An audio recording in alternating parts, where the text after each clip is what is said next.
right. So I'm going to start with a quote from a movie.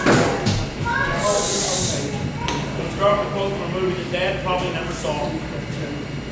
But I think it's pretty apropos, as they say. It's appropriate for what we're doing.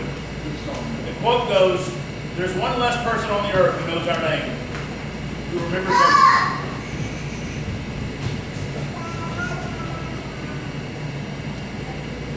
remembers our childhood, who shared in each moment as it passed. You know, they say we die twice. Once when the breath leaves our body, and once when the last person we know says our name. In life, they say you're known by what you do, and in death, you live on through the stories that are told about you.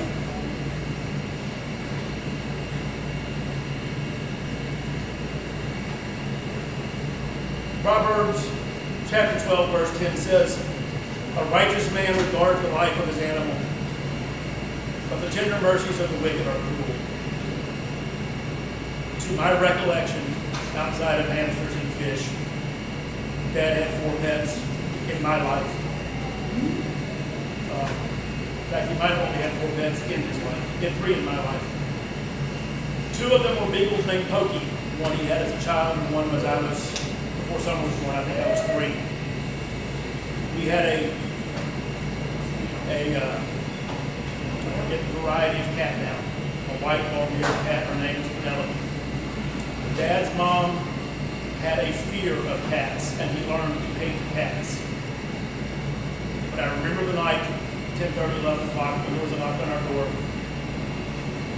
and somebody told us that our cat Penelope had been run over. And I remember him digging a little grave in the patio that we had in our apartment, and I remember him crying over this cat, despite the fact that he hated cats. The last pet he had was a black Labrador named Skillet. And I think I might have found almost as many pictures of Skillet as I did any single person in a picture by themselves. We loved Skillet. He had to get rid of Skillet when he moved to Hot Springs, and he gave Skillet to a friend. They gave it to their daughter. Skillet lived on a farm for the last 10 years of his life. And Dad told me about Skillet dying, and his voice cracked. Skillet had lived 17 years or so. He had a nice long life for a big dog. That was my dad. He loved his animals. Dad grew up in small towns up and down northeast towns, northeast Arkansas. They moved fairly frequently. He was happiest in the little town of Osceola. And he was most miserable in the river town of Blythe. Dad told me that twice in his life he was met at the back door by his father. One night, my grandfather had been into a bottle of ancient age or early times or whatever it was he was drinking. And Dad was a little late coming home, and he knew that he was going to get in trouble for being late. And my grandfather said, "You've been asking me about what happened in the war. Sit down. I'm going to tell you, and we'll never talk of it again." And that may be my father's favorite memory of his father, learning his intimate secrets, of his pains. The other time, Dad had gotten in trouble his first semester of college for the drink, and he lost his scholarship before the semester actually started. And a letter was sent home, and to my father. And when Dad got his letter, he hopped in the car and hot-footed it to Earl in hopes of beating the letter home. Dad opened the back door, and my grandfather reared back and punched him square in the nose. Dad said he didn't hit the ground until he was beyond the steps. Dad looked up and said, "I guess the letter's arrived." While Dad was in high school, he helped a friend who had been beaten pretty badly. Picked him up, drove him home, put him in bed. Somehow or other, rumors spread around the town that Dad was the guy who beat the boy. He never forgave the town of Earl for spreading those rumors. Dad lettered in 3 sports, in fact, one of his letterman's jackets down there. Played football, basketball, and ran track. And he was your typical dumb jock. And by that I mean he was the president of the Latin Club, and he performed the Hallelujah Chorus and was a member of the jury in Gilbert and Sullivan's trial by jury, because he really was not one to mention.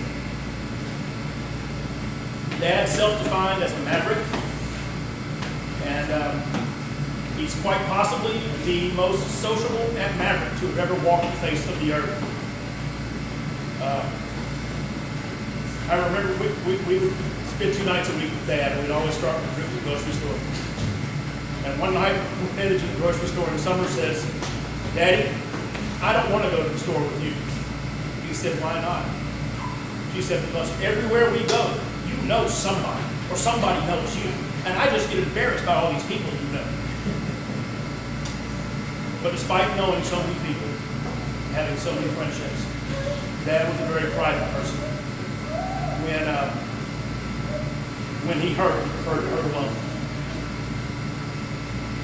Dad would proudly tell you that in his lifetime he had 200 fights. And in his lifetime his record was 2-198, and he might be lying about one of the 2.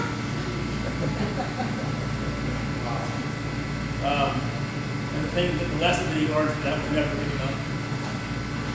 You just don't ever give up. And most of those fights probably happened in Live, which is why he hated Live so much. Very few past employers of my father are still in business. They are, in chronological order, the state of Arkansas, an investment company called Duncan Williams, the IRS, Huey's, the Hot Springs Film Commission, and the Garland County Juvenile Court. So 6 of his past employers still function for the government entities. And of them all, of all the jobs Dad had, working for the juvenile court was his favorite. I have heard both sides of this story. They from different perspectives, so they're not the same. But apparently, the night my mother's water broke while she was pregnant with me, Dad and his lifelong friend Bill had traveled down to Truman. They were still living in Jonesboro, which is a dry county. They had traveled down to Truman, a little town on the border of the next county. And they knew the fella at the liquor store. The fella said, "Tell you what, boys, I'll buy the first pint, you buy the Coke. Cups, Coke, and ice are in the back room." And just as they got the ice set up, you could hear the bell ring on the front door. The man went up and took care of his customers. He had a little run. By the time the run had ended, they finished that first pint. So he said, "Okay, boys, I bought the first one. You buy the next one, and I'll buy the Coke and ice."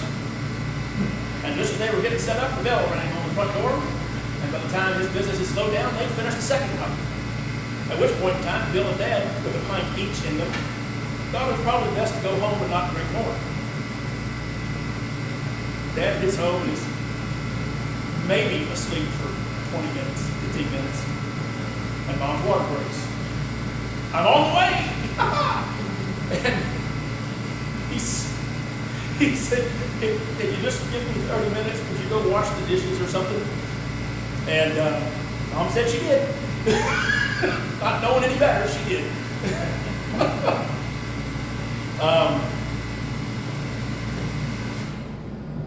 Next things that I remember of the importance is when we moved to Fort Myers, Florida, Fort Myers Beach, down the southwest coast of Florida. That's where my world changed dramatically. That's when Mom and Dad split for the first time. Didn't see Dad a lot. He worked 6 days a week. But being my father, he loved to fish and he loved to be out on the boat. And I remember coming home from school on Mondays, getting off the bus, running from the bus stop to the house, into the house, dropping off my books, running out the back door, down the steps of the canal, and jumping in the boat and let's go. And those are wonderful memories.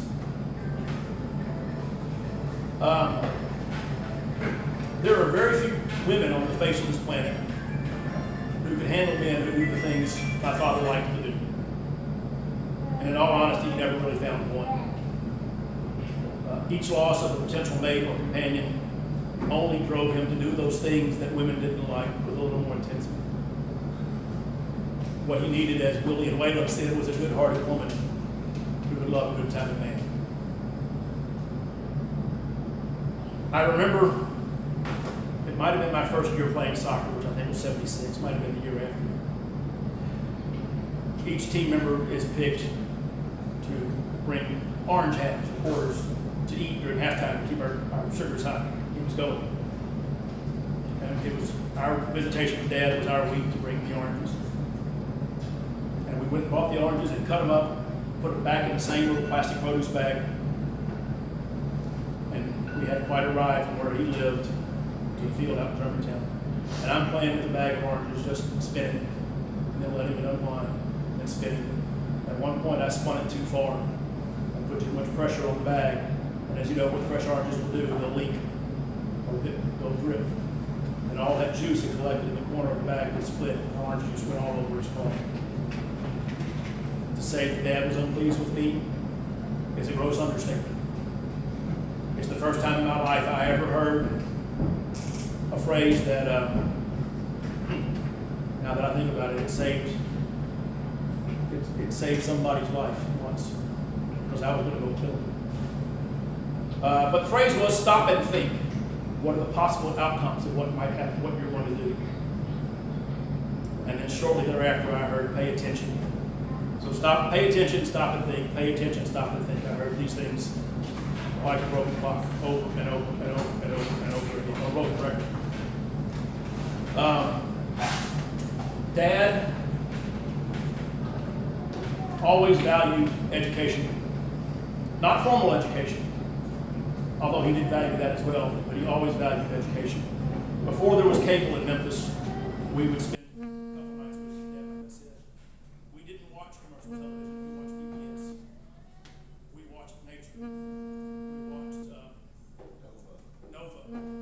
We watched the original Carl Sagan Cosmos. Lots of National Geographic. We didn't watch sitcoms. We did that because Dad thought that stuff was far more valuable than the brain game.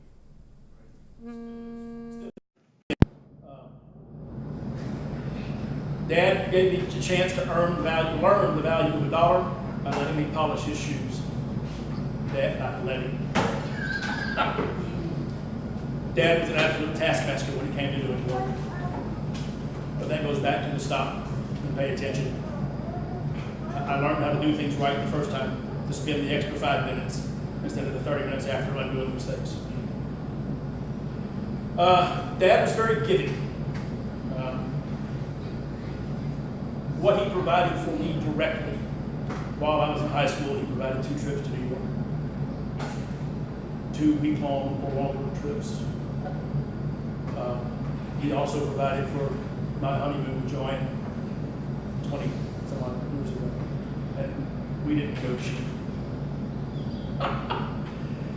Dad refused, despite my almost incessant requests, to let me live with him when I was legally able to make the decision. The courts would have pretty much honored what I asked for.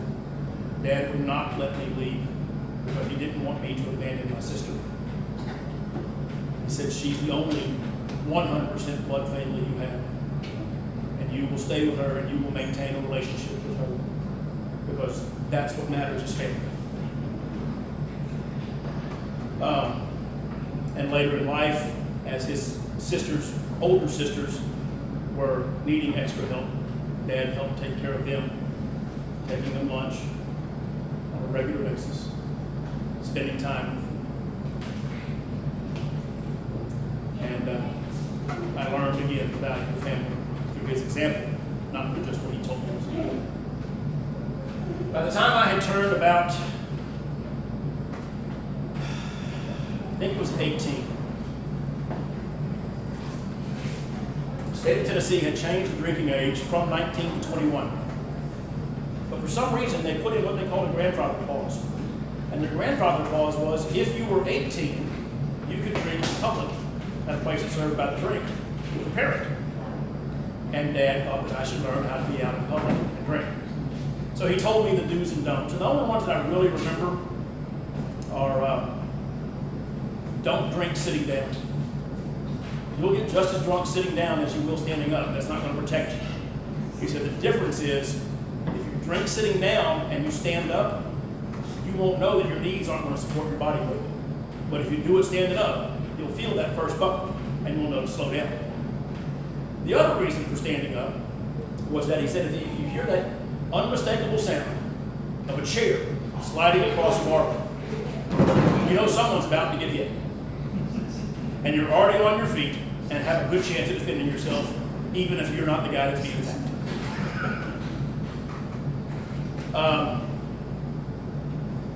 Dad loved to tell stories, especially when he'd been drinking.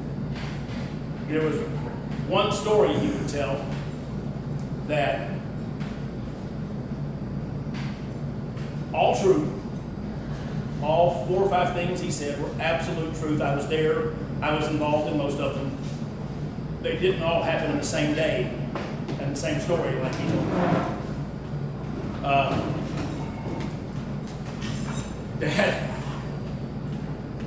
Dad said he realized, and I'm quoting here, Dad realized that when he could whip his old man's ass, he didn't care to. There was one night Dad and I were out, and Dad said something about my mother, you know, and I took offense to it. And knowing that I couldn't whip my old man's ass, I bit him on the nose. He said, "Let go." I said, "No," through clenched teeth.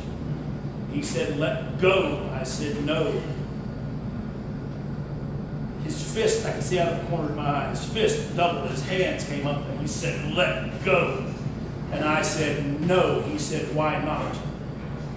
I said, "Because when I do, you're going to whoop my ass." He said, "You're right." So I held on and bit a little harder. By the time I got tired of holding on, he got past the being upset to be part. He just wanted the pain to stop. So I let go and stepped back, and I was ready to take my hit, and he backed off too, and I walked out the door. He told that story on a regular basis. Dad loved to fish. He loved to boat. I kind of regret having been out with Mom's dad fishing. Granddaddy would, this is what these dads said about Granddaddy. Granddaddy would buy something that pretty much worked, almost get it repaired, and then quit. And then buy something else that almost worked, get it pretty much repaired. Fishing with my grandfather was a mechanical comedy of errors. Fishing with my dad was nothing like fishing with my grandfather. But I already had these experiences and didn't like going freshwater fishing with my dad. I did love going deep sea fishing with my dad because we didn't use his boat. We used a charter captain. And those are some of my favorite. Captain John? Captain John. I don't get, you know Captain John and Fat Pat and Sonny and Killer. When we would go take vacations on the beach, one of Dad's favorite things to do, and I found all the pictures, Dad would buy a kite with the longest tail he could find, and then he would set it up and he'd tie it to the umbrella on the beach chair. And as women were walking down the beach, he'd slow down and look at the kite, he'd take their picture. And somewhere on the slideshow is a picture of Dad standing next to a girl in a white bikini. And his instructions to me when he had to run back up to the room for a minute was, if any hot one walks by, you take their picture. Well, I wasn't going to do it. Instead, the girl walks by, and I said, "Look, my dad wants your picture." And she said, "Okay, where is he?" I said, "He's in the room." She said, "When he comes back down, I'll take a picture with you." The only clear picture of somebody that he slowed down on the beach was the one that I set up. When Dad was living with me in the early part of the century, he had a problem with the head gaskets on his car. His car broke down right about Rush Hour Park Avenue, right there in front of the apartments there, park just east of Park and Estate. And they came to hook up his car and haul it off. And as they were driving off, or as the guy was hooking up the car, Dad, and he was doing it with great efficiency. Dad said, it doesn't matter what they do. When they're good at doing it, it's a pleasure to watch. And that stuck with me. I think it was our first trip to Hot Springs before he moved over there. We were headed over to the car, and a news story comes on the radio about something happening with the Russian president.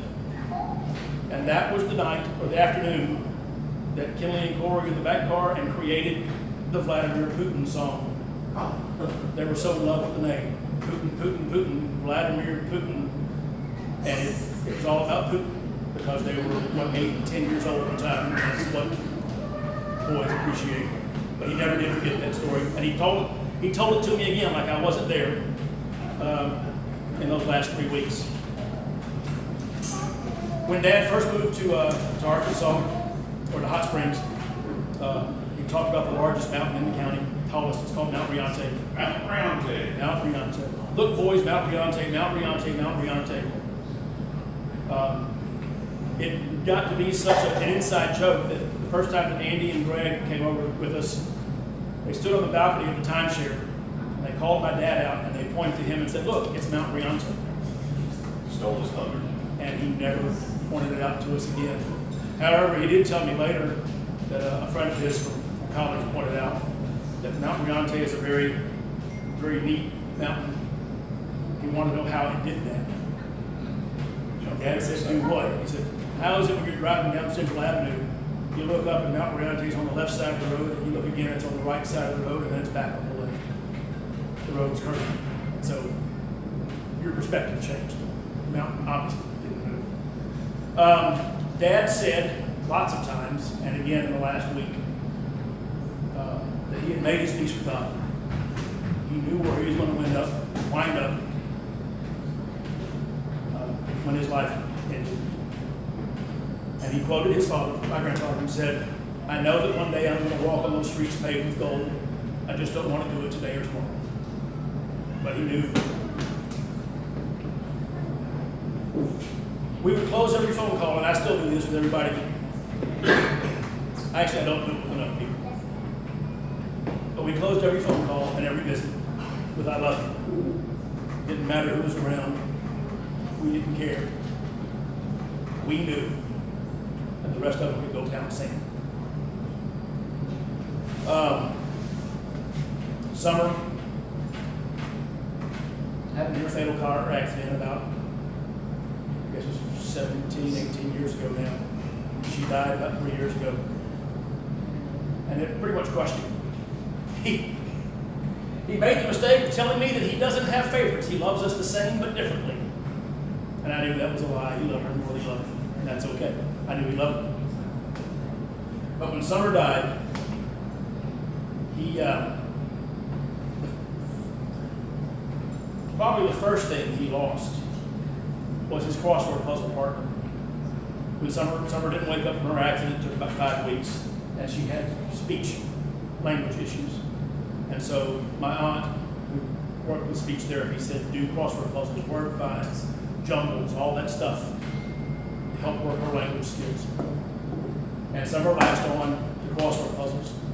And even after he moved to Hot Springs, the Hot Springs paper ran the same crossword puzzle as they ran here in the commercial field. And they would work the crossword puzzle, and then she would call when she needed help.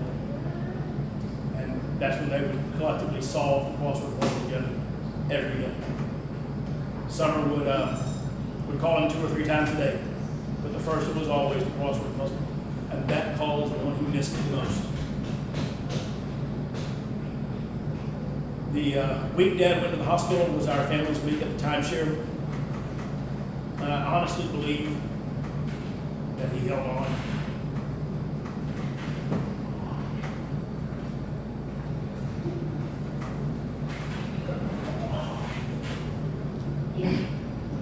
That he held on so he could have one last chance to visit with Cameron and Summer, his great grandchildren.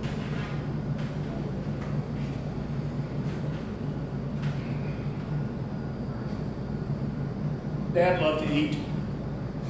He liked fancy food, highbrow food, whatever you want to call it, as much as he did lowbrow food.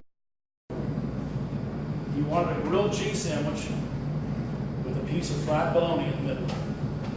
Dad, for some reason, loved fried bologna.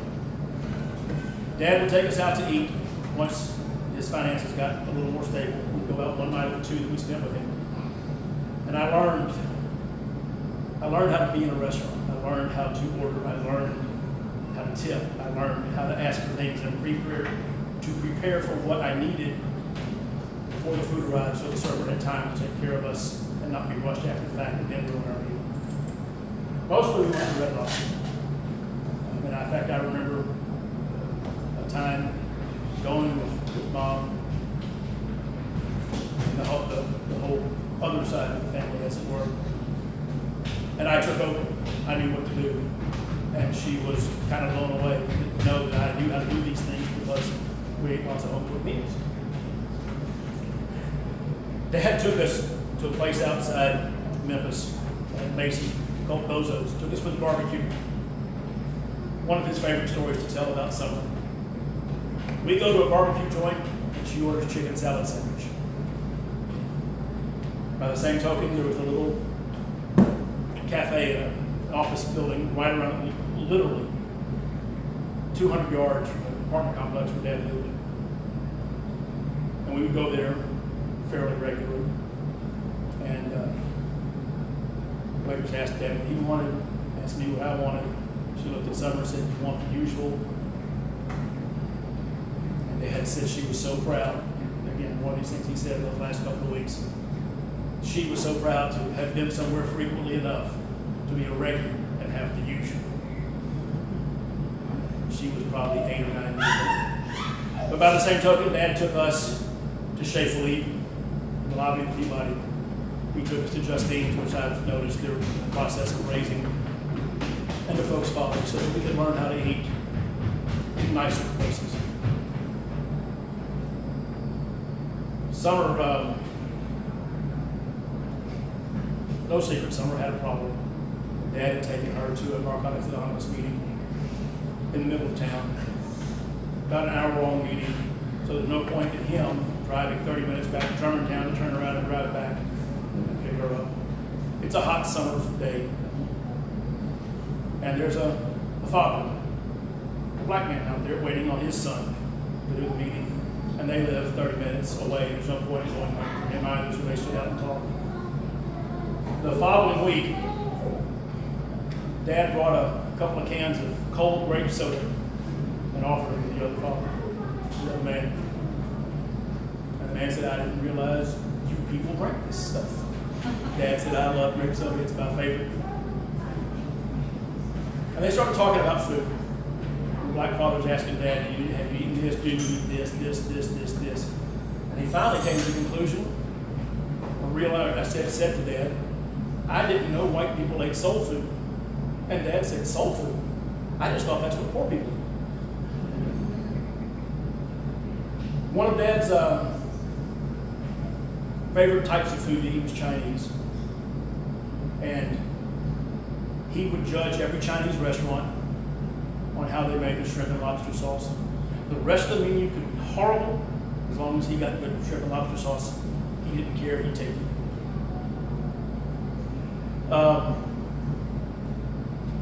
One month we were with Dad, one night we were with Dad, and there was a month left over at the end of the money, and he knew he had to prepare dinner for us, and he went through the cabinets and found what was on hand and made a dish for us. In fact, it's back there, one of those pans. Dad took breakfast sausage, egg noodles, onion and garlic, and made dinner for us. It's like a doll, and that was her family name from then on. She was Doll. But she asked me to read this. "Dear Father God,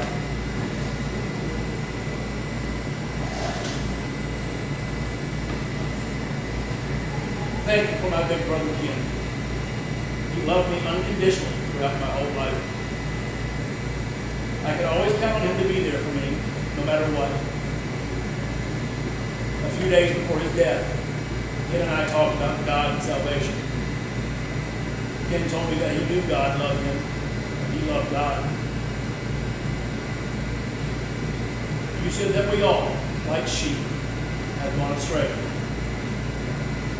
Yet you are our shepherd and want to bring us back to yourself. Thank you for saving my brother and taking him to heaven. He is at peace now. You have healed his broken heart and his broken body. I know there are many loved ones in heaven who are so happy to see him. He's walking on streets of gold with our mother and dad and son. Glory to God. Our merciful Father. Amen. I also received a letter from one of Dad's fraternity brothers who lives in South Carolina, out on the coast. And as much as he wanted to be here, his schedule would not allow. Joe wrote, "It's very difficult to write about my brother Ken Ray and all our memories and crazy things we did.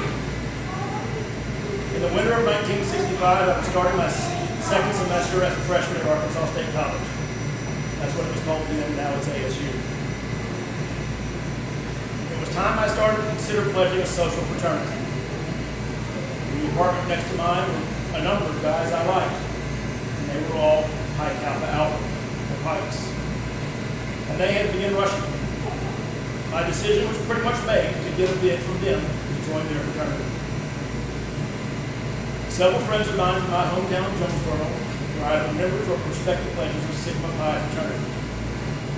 They invited me to one of their rush parties. It was the night before you declare what fraternity you want to pledge. I went to their party and declared my intent to pledge Sigma Pi fraternity. And I've always felt that was one of the best things I ever did in my life. I got a brother that day that I'd never had. Over the next 50 years, we were like glue. Still are spiritually. We will be back together on the other side. In the later years, I moved a far distance away, and we didn't see each other as often, but we talked at least once a week. Many conversations consisted of the same old stories, over and over again, told by both of us, but they were all special. He always had me say something to Joanne, my wife of 48 years. Ken has known her about the same amount of time as he's known me. Because I went to college in the same town as my parents lived, he got to know my mom, dad, and two sisters very well. He was another family member to us. When mom and dad passed, our family was honored to have him as a pallbearer at both funerals. I only have one surviving sister. She is so sad that we lost her. Ken and I did some of the craziest things in the world, much too lengthy to put in this note, and I might get prosecuted. We were both extreme Bob Dylan fans. We tried to outdo each other with our singing and knowledge of his lyrics. We spent too many nights together at the Cotton Club and Roy's, both local beer joints close to the college. And so many meals together after at the coffee club, an old greasy spoon by the railroad tracks in Jonesboro. We were thrown out of many places in northeast Arkansas and western Tennessee. One night we were headed home in two separate cars. Both of us had 66 Mustangs. We decided to go back to Ken's house, where he and some roommates lived. We went around a separate block near his house, and we both rounded the corner and crashed into each other. Several trips to Daytona for spring break were made. We married girls that were good friends, and the two best-looking on campus. All of us hung out together many years after college. Ken was a good-looking dude on campus, and everyone knew him. He certainly was well-liked and known, and a damn good athlete. In 51 years, he and I never had a crossword with each other. I was not his best friend in life, though. That belongs to good old Violetta, a wonderful friend of mine, too. He was so proud of his children and so terribly lost when he lost Summer. After she passed, there was a deep sadness that never went away. But he still had that love of life and $1 million personality. Through him, I got to know his mom and dad, Jimmy and Kinley Sr. We had an instant bond and like of each other. Jimmy would get on our case just like my mom would. Ken and I would laugh because Jimmy would put out the breakfast plates on the table the night before, just like mom did. He introduced me to several interesting places around Earl, such as Carnegie Hall in Market, Odo's Hamburgers in Earl, Pat's Lounge in West Memphis, and I can't forget the Rendezvous in Memphis. And we both thrown around several best and worst places, and never raised a fist. We literally had thousands of good times together at Arkansas, never cease. And I will miss him every day of my life until we see each other again on the other side. Ken, my brother, rest in peace. And we will begin the adventure again someday. His nickname for me was Frog, because he said I reminded him of Frog Millhouse, an old character in Gene Autry Westerns. He had many of his own nicknames: Leroy, Heavy, Duke of Earl, and many others. I also need to mention that he had a truly brilliant mind and memory. Love you, Heavy. Frog. P.S. He will always be the Duke of Earl. What I'm going to do at this point, if anybody would like to say something, we'll let you, and then I'm going to close with a couple of items. So if anybody would like to step up, please do.